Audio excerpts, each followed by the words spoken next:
Who's ready? All right. So, I didn't get any of this set up beforehand. All right. So, considering yesterday I almost threw up, I actually did. It was super sick. Jesus fuck. A little bit better today, but with that, I'm gonna actually do a full in-depth breakdown of the main card.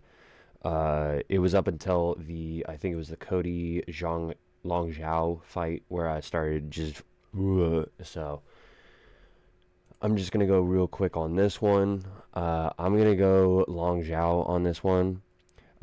He's come off of the road to UFC, had a couple of split majority decisions up against a couple of Asian fighters. Cody Garbrandt, uh, unfortunately, has had a bit of a downturn over the past couple of years, losing to Hamani Barcelos, canceled against Miles Jones, defeated against Davison Figueiredo in UFC 300. Like, his last win was in 2023 up against Brian Kelleher, which, I mean, I'll say great to see. But with him being this old and seeing Long Zhao this young and also have a 4.5 inch reach advantage, I'm going to have to go Long Zhao on this one. It sucks to see Cody Garbrandt, 24-25, being the bantamweight division champion, undefeated at the time, and now 14-7, kind of a journeyman. I think he's outside the rankings.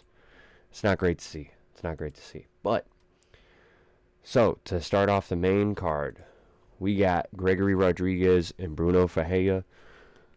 I'm going to be honest, it's a bit of a 50-50 between these two. It is a rematch. Bruno Ferreira did knock out Gregory Rodriguez in their last fight. Gregory Rodriguez, 34 years of age, 6'3". They weigh in at 185, but he really walks around inside the cage at about 200, 210. So he's going to definitely be built for the frame. He did have a decision win up against Roman Kopylov. He did have the TKO up against Jack Hermanson. Unfortunately, he wasn't able to get it done against Jared Cannonier. So it does show that he's good up against people who stay on the outside, kind of plot at a couple of shots here and there. Jack Hermanson's more of a kickboxer with a bit of a submission grappling base. Whereas Bruno Ferreira is a bit of a different beast. He is good with his submissions. He is good with his knockouts. He has had mostly wins up until this point. He was supposed to face Paulo Costa before this, but that was canceled last second. He did win against Marvin Vettori, won against Jackson McVeigh, Armin Petrosian, which I honestly think that one was a very great fight to see. Why am I getting these? They're all Alaskan Airlines ads. All right. Was supposed to face up against Roman Kopylov, and then from there, it was just kind of up and down. So, I mean, he is a good fighter. He is a really good fighter. I'm going to give it to Bruno Ferreira. The odds on it are Bruno Ferreira plus 164, Gregory Rodriguez minus 215. I'm going to go Bruno Ferreira with the odds. But if I was to do it strictly based on the fight itself, I'd still go Bruno Ferreira, second round TKO or split decision. Next up, we have Drew Dober and Michael Johnson.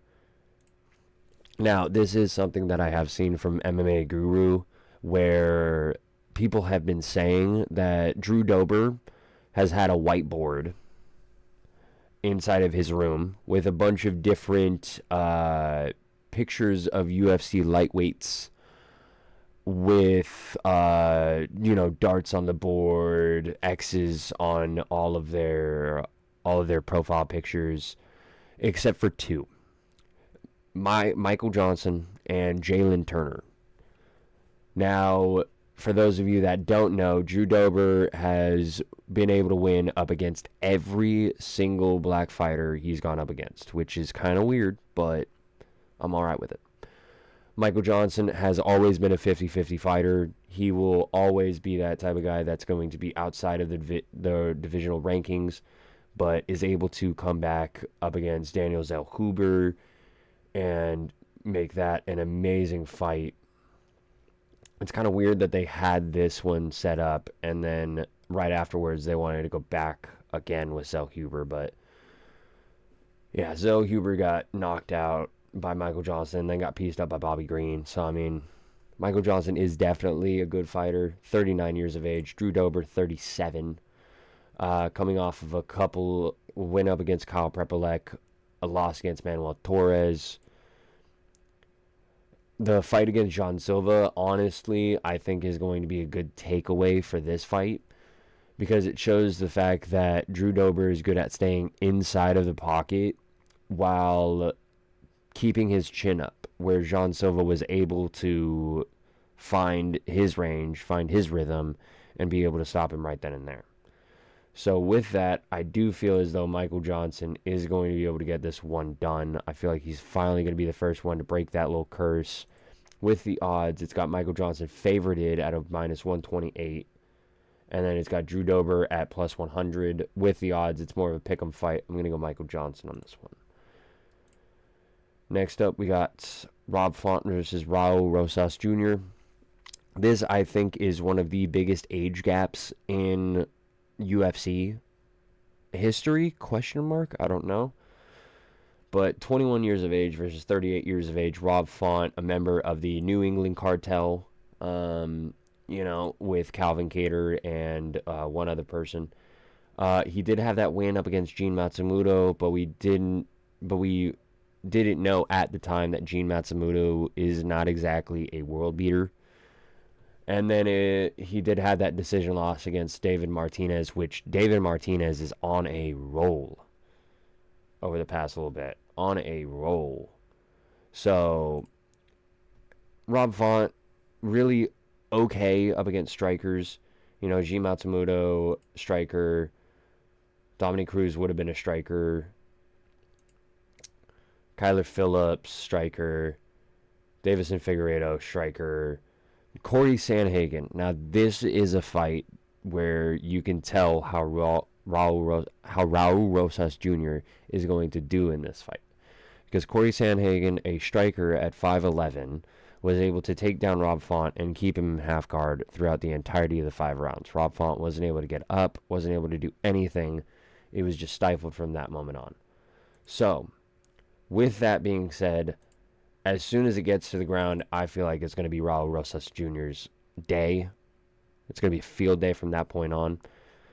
The only difference that I see with this is A, Raul Rosas Jr. does not have good stand-up, and B, he doesn't have incredible wrestling. He has one of the best jiu-jitsu games in the bantamweight division, but he's not able to aggressively take somebody down. He's not able to go for a single leg shot in the middle of the cage and successfully be able to get onto the hips. So if Rob Font has been working on his takedown defense, which I think he has been, it should be too much in the stand-up for Raul Rosas Jr. to handle. So I think it's going to be a Rob Font decision win, 29-28. And now we go over to the co-main event, where we have Reiner de Ridder versus Caio Borralho. Reiner de Ridder, 35 years of age, 6'4", so about the same size as Israel Adesanya. He did have that loss up against Brendan Allen, where he did quit on the stool, which nobody likes to see. But it was one of those things where Reiner de Ridder was really trying to get Brendan Allen out of there. And throughout that time, expended a lot of energy that he wasn't used to expending at that time.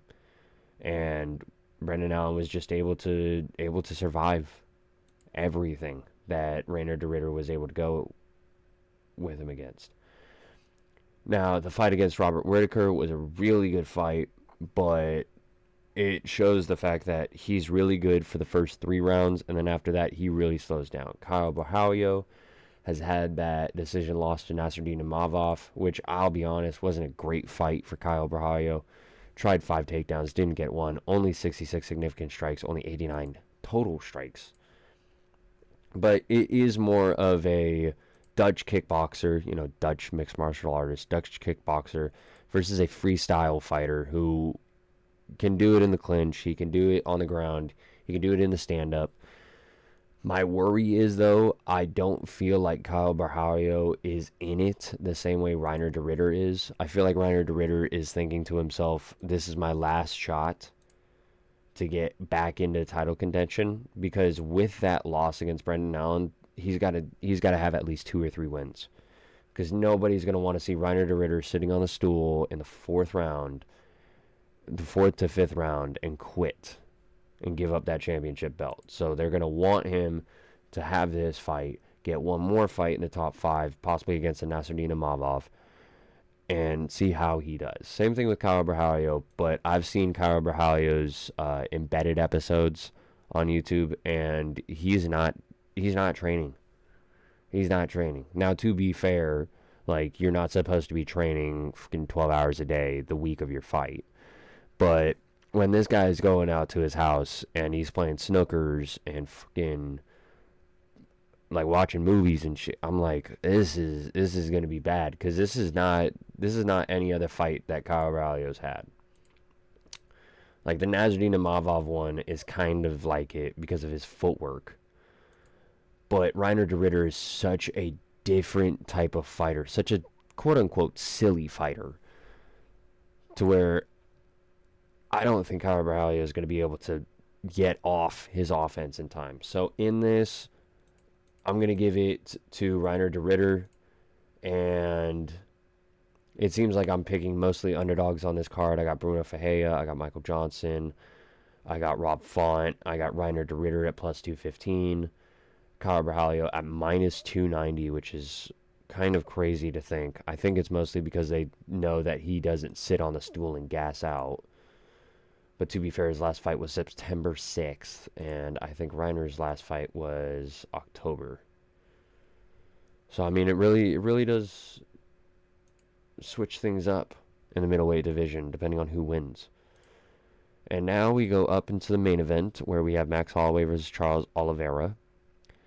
This is going to be for the BMF title. It's a 5-round fight.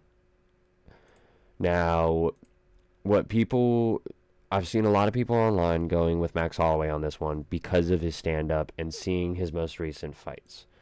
Seeing him win against Dustin Poirier in a decision, seeing him lose up against Ilia Topuria, but win up against Justin Gaethje at the last second. I feel like people are riding the wave of Max Holloway. Whereas I feel with Charles, he's got something to prove. You know what I'm saying? He's got something to prove. Because he won against Michael Chandler. Well, actually, let me just go here. He lost against Arman Tsarukyan in UFC 300, which was a really good fight on the ground. He then went up against Michael Chandler in a rematch and was able to go to a 5-round decision very cleanly. In the first fight, he was very aggressive in it. He got knocked down in the first round and was able to knock down Michael Chandler in the second and win the UFC title. In this one, he was a bit more patient and wanted to go for the decision rather than trying to go for the finish. In 2025, he lost against Ilia Topuria in that knockout in the first round, and then went up against Maktush Gamrot instead of Fiziev, which I would have loved to see Fiziev versus Charles Oliveira, because this would have been a way better fight to compare with Max Holloway. But Maktush Gamrot and Charles Oliveira, a very good submission artist, and Maktush Gamrot was submitted by Charles Oliveira. So I feel like Charles Oliveira has more ways to win and is a more crafty fighter, whereas Max Holloway is more of a kickboxer that has good takedown defense, but as soon as he gets taken down, I don't think we've seen much of his ground game. Like, the last person to submit him, I think, was Conor McGregor with an armbar, and that was when he was like 21. He's 34 now. And so it's one of those things where if he's able to defend all the takedowns, it turns into a stand-up fight.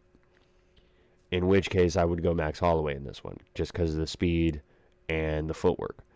But if it gets into the clinch, if it gets over to the fence, if it gets on the ground, if it gets legitimately close in the middle of the cage, and Max Holloway isn't pointing down in the center of the cage to throw down, I feel like Charles Oliveira just has more stuff to be able to bring out. He's got those spinning elbows. He's got the Superman punch. He's got an Imanari roll. He's got oblique kicks. Max Holloway has oblique kicks too, and I'd even say he is a better oblique kick. But it's something where Charles Oliveira stands in a Muay Thai-ish stance straight up. So it depends on which type of Charles Oliveira we see. Do we see the Muay Thai Charles Oliveira that wants to try to stand up? Do we see a kickboxing version of Charles Oliveira where he widens his stance and uses more of his footwork and kind of pit pots on the jabs and the Superman punches? Or is it going to be like that Maktush Gamrot fight where he was able to get in on a double leg and just manhandle Maktush Gamrot over 2 rounds? I think it's going to go Charles Oliveira's way. And with the odds, plus 172, Max Holloway minus 225. A lot of people are riding the Max Holloway ride. I'm going Charles Oliveira on this one. Second round submission, maybe third round. But anyways, this was my main card prediction and breakdown. I'm going to come out with maybe a couple more videos over the next 3 days. But other than that, I just wanted to go over this so that, I'm not throwing up while I'm doing this. So anyways, I'll catch you guys in the next one. Peace.